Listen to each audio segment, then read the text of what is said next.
The fall of the Alliance. The Galactic Trade Alliance had ruled the Outer Rim for 300 cycles. 5 proud species worked together: the blue-skinned Keth with their crystal technology, the tall gray Nox who controlled space travel, the small green Vim known for their healing powers, the red-scaled Tor warriors, and the peaceful Elu farmers who fed entire worlds.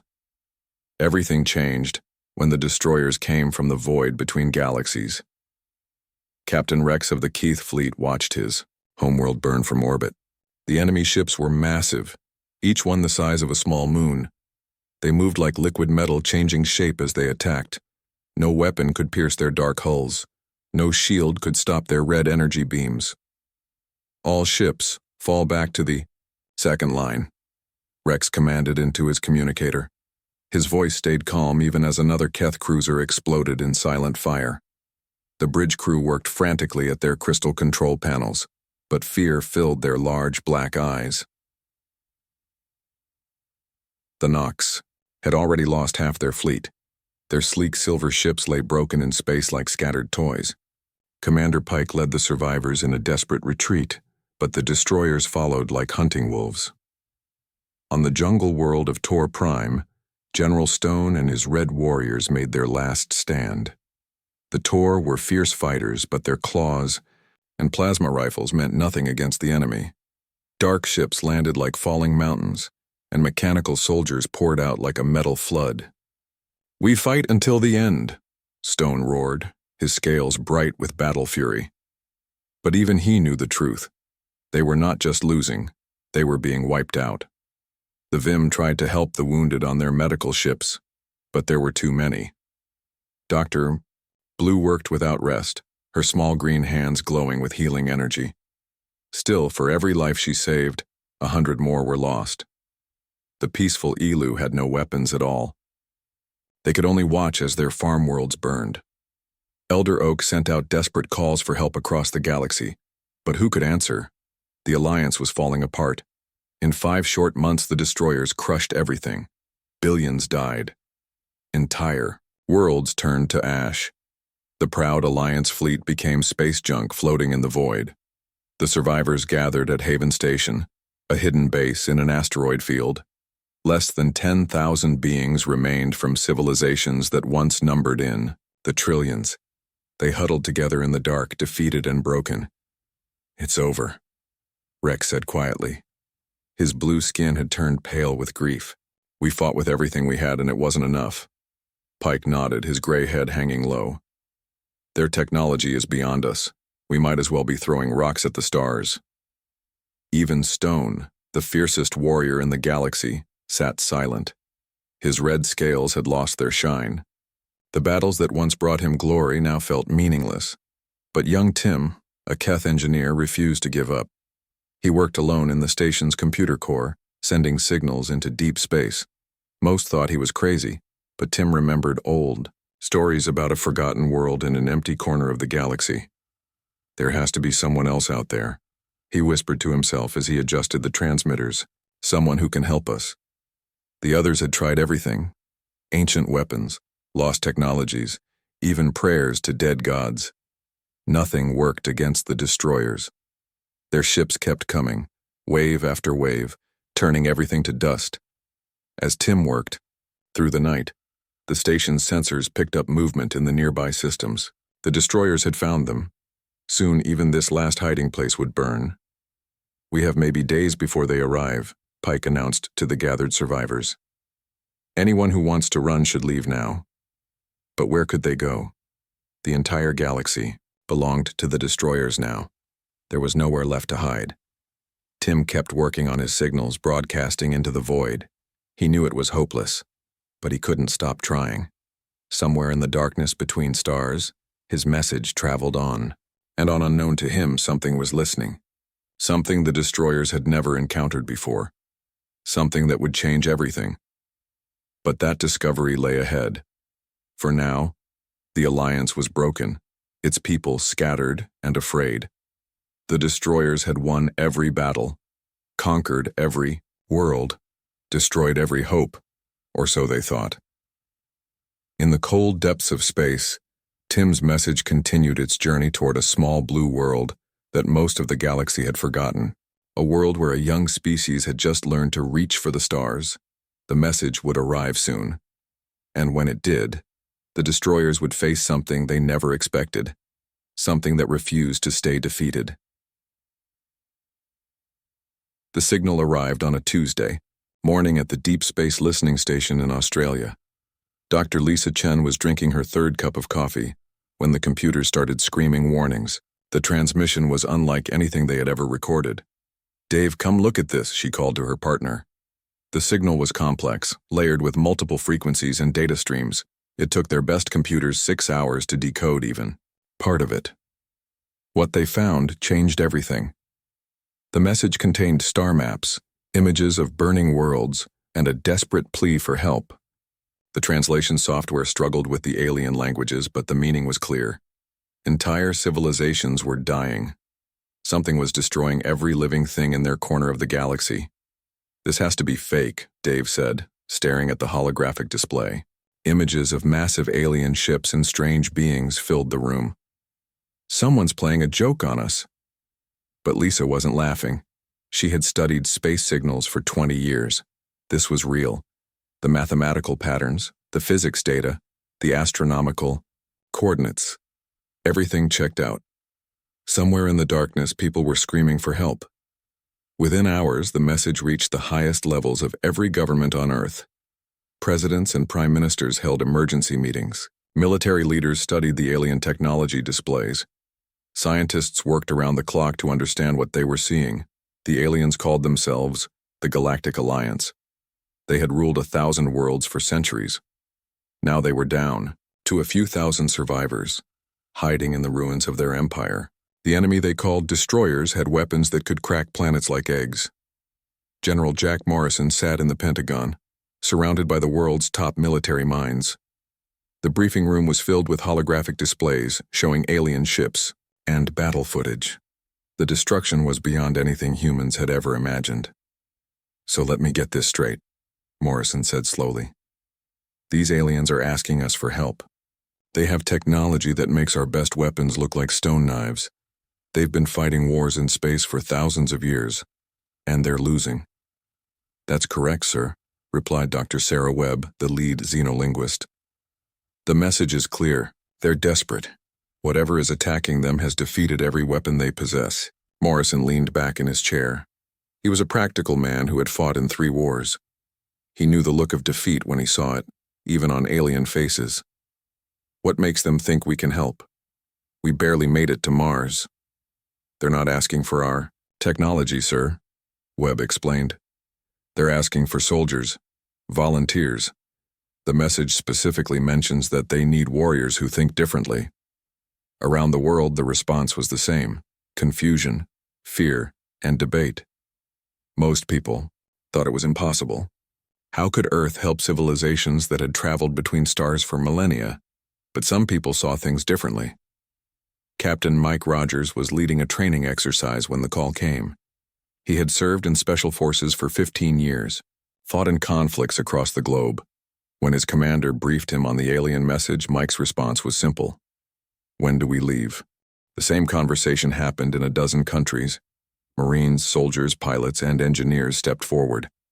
They didn't understand the alien technology or the scope of the threat. They just knew that someone needed help. Lieutenant Ana Santos was a pilot in the Brazilian Air Force. She had always dreamed of flying in space. When the recruitment notice appeared, she was first in line. "I didn't join the military to stay safe," she told the selection board. "I joined to protect people. Doesn't matter if they're from Earth or somewhere else." Sergeant Tom Wilson was a combat engineer from New Zealand. He specialized in explosives and demolition. His application was simple: "I blow things up." Sounds like that's what you need. Within a week, over 50,000 people had volunteered. The selection process was brutal. Only the best of the best would be chosen. Age, nationality, and gender didn't matter. The only requirements were skill, courage, and a willingness to fight against impossible odds. Dr. Emily Foster, a quantum physicist, was chosen to lead the science team. She had spent her career studying theoretical faster-than-light travel. Now she would work with alien technology to make it real. The world watched as the first volunteer unit was assembled. 200 of Earth's finest warriors, scientists, and engineers. They would be the first humans to leave the solar system. Most people expected they would never return, but the volunteers weren't thinking about odds or statistics. They were thinking about the images in the alien message: burning worlds, desperate survivors, children crying in the darkness. "We're not going to save the galaxy," Morrison told them at the farewell ceremony. "We're going to help people who have nowhere else to turn." The human fleet launched 3 days later, following coordinates from the alien message. Behind them, Earth held its breath and waited. The human ships dropped out of hyperspace near Haven Station like ghosts materializing from the void. The journey had taken 2 weeks using modified alien navigation data. Captain Rogers stood on the bridge of the lead vessel, watching the asteroid field unfold before them. "There," pointed Dr. Foster, studying her instruments. "Energy signatures consistent with the message they're hiding in that cluster." The station was invisible to normal sensors, built into the hollowed-out core of a massive asteroid. Only the faint heat signatures and communication arrays gave it away. Rogers opened a channel using the translation protocols they had developed during the journey. "Haven Station, this is Captain Rogers of the Earth Defense Force. We received your message. We're here to help." Silence stretched across space for long minutes. Then, a weak signal crackled through the static. "This is Captain Rex of the Keth Republic. Did you say Earth? The Forbidden System?" Rogers frowned. "Forbidden System?" That was new information. "Affirmative. We're from the third planet. We got your distress call." Another long pause. Then Rex's voice returned, filled with disbelief. "Stand by. We're sending a shuttle to escort you in." The small alien craft that emerged from the asteroid was unlike anything humans had ever seen. It moved with liquid grace, its crystalline hull shifting colors as it approached. Inside the station, the survivors gathered to witness something unprecedented. "Humans," whispered Dr. Blue, the small Vim healer. "The legend species. They actually exist." Tim, the young engineer who had sent the message, could barely contain his excitement. "I knew it. I knew someone would answer." But the other survivors were less optimistic. These beings looked primitive compared to the Alliance races. They wore simple fabric uniforms instead of advanced armor. Their weapons were crude projectile launchers. Their ships were made of metal and ceramics, not the energy-forged materials the Alliance used. "They're going to get themselves killed," Pike said quietly. "Look at them. They're barely out of their own atmosphere." The meeting took place in the station's main hall. The human delegation sat across from the Alliance survivors, 2 species separated by millions of years of evolution. Rogers studied the aliens with professional interest. The blue-skinned Keth were tall and graceful. The gray Nox had large eyes that seemed to see everything. The green Vim were small but radiated calm wisdom. The red Tor looked like natural warriors even in defeat. "We appreciate your response," Rex said carefully. "But I must ask, do you understand what you're facing? The destroyers have technology beyond anything we've seen. They've conquered 1,000 worlds." "We understand," Rogers replied. "We've studied your data. They're tough, but not invincible." Stone, the Tor general, leaned forward. His red scales gleamed under the station lights. "With respect, Captain, you haven't seen them fight. They adapt to every weapon, every strategy. We threw everything at them. Antimatter bombs, quantum disruptors, reality warpers. Nothing worked." "That's because you were fighting them the wrong way," said Sergeant Wilson. The demolitions expert was studying tactical displays on his tablet. "You were trying to out-tech them, fighting their strength with your strength." Dr. Foster nodded. "Your civilizations are ancient and advanced. You think in terms of elegant solutions and sophisticated weapons. But sometimes the best answer is the simple one." The aliens exchanged glances. They had expected these humans to be amazed by their technology, overwhelmed by the scope of the threat. Instead, the primitive beings seemed almost confident. "What do you propose?" asked Dr. Blue. Lieutenant Santos, the Brazilian pilot, grinned. We blow them up. Old school. The translator struggled with the human idiom, but the meaning came through. The aliens looked shocked. You can't simply blow up a destroyer ship, Pike protested. Their hulls are made of programmable matter. They repair themselves faster than you can damage them. Everything has a weak point, Rogers said. We just need to find it. Tim, who had been quiet during the exchange, suddenly spoke up. The power cores. They have to have central power sources. If we could overload them. Impossible. Rex interrupted.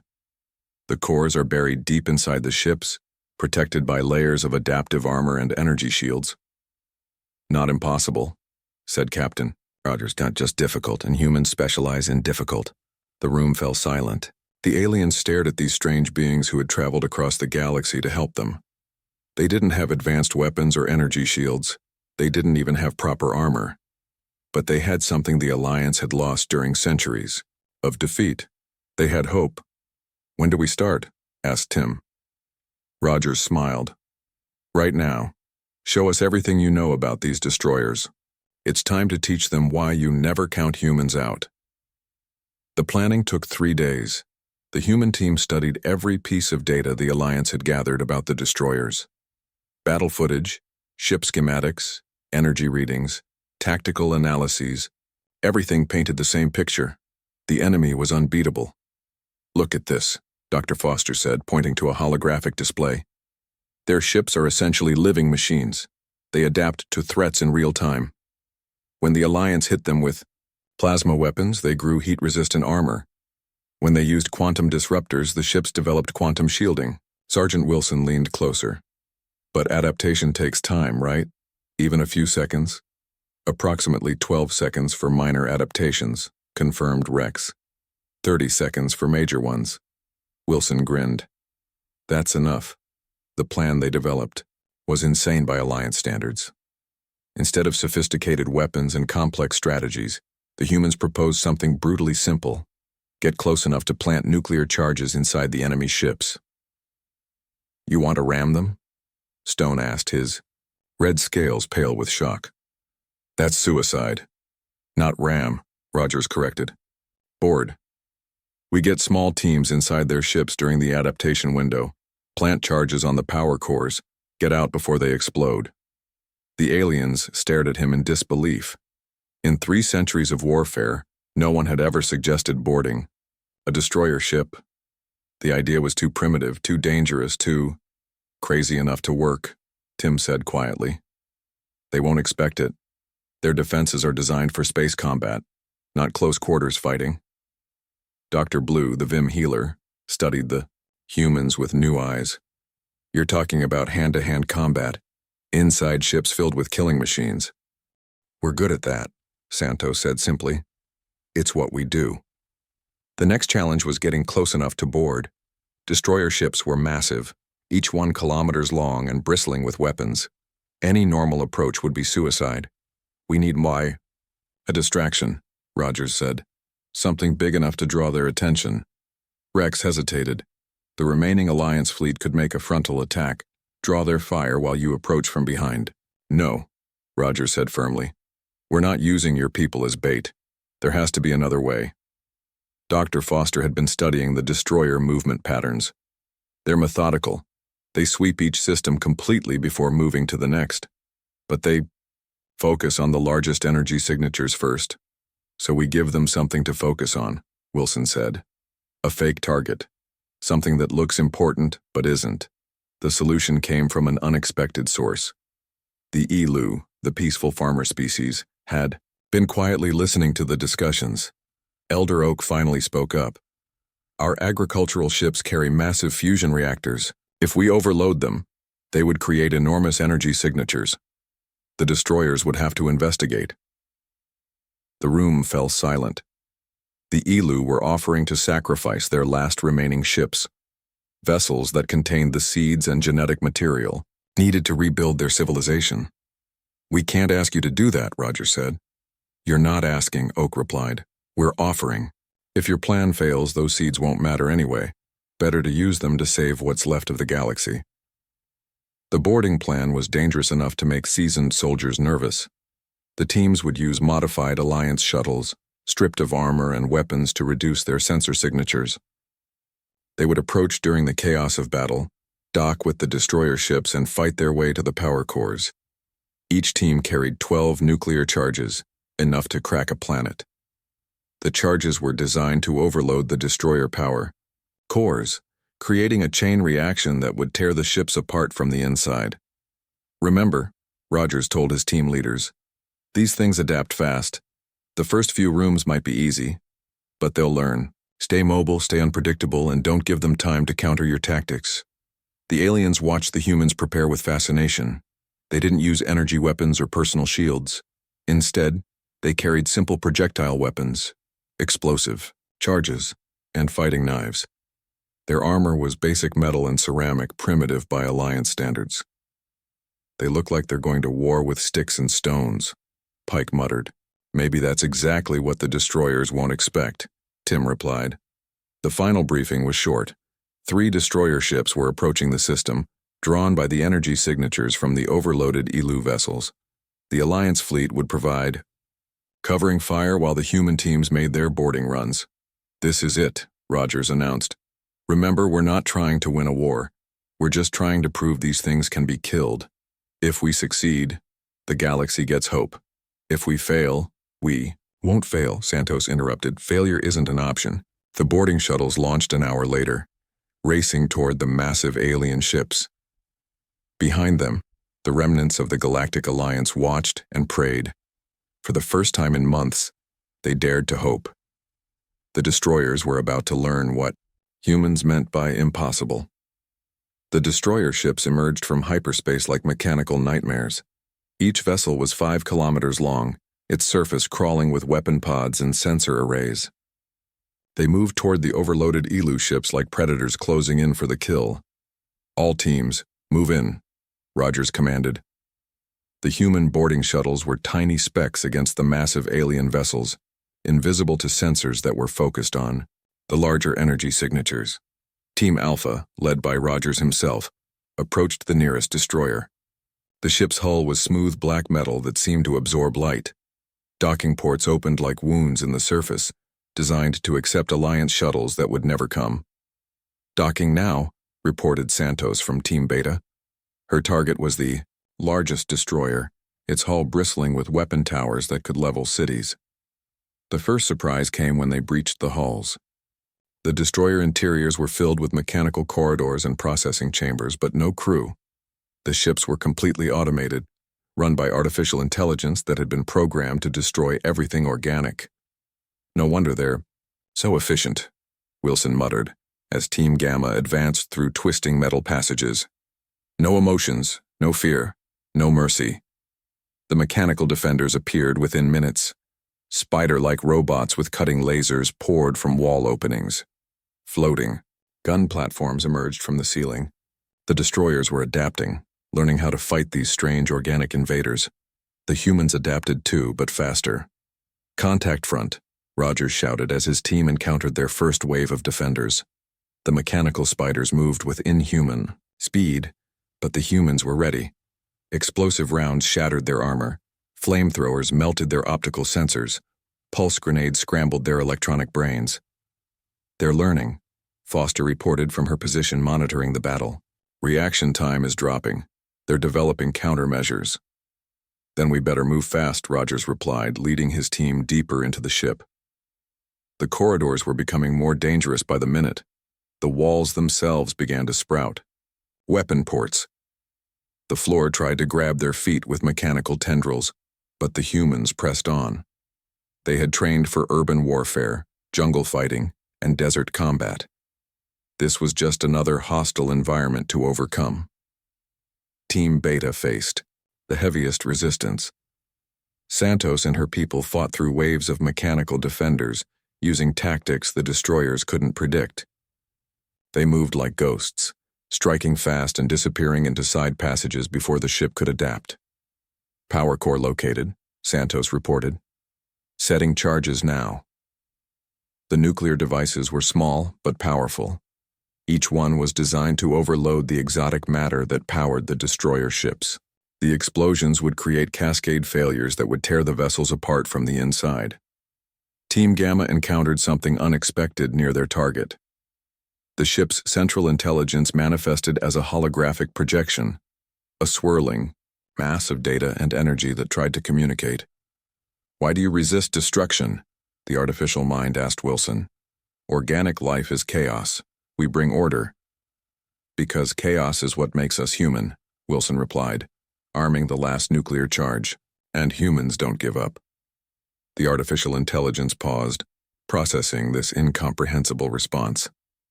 In that moment of hesitation, Wilson completed his mission. "All teams, charges planted," Rogers announced. "Get out now." The retreat was even more dangerous than the advance. The destroyer ships were fully aware of the threat now. Every corridor became a death trap, every room filled with killing machines. But the humans had planned for this too. They moved in pairs, covering each other's retreat.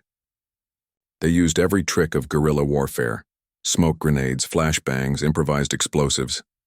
They turned the ship's own defenses against them, triggering mechanical systems to block passages behind them. Santos was the last to reach her shuttle.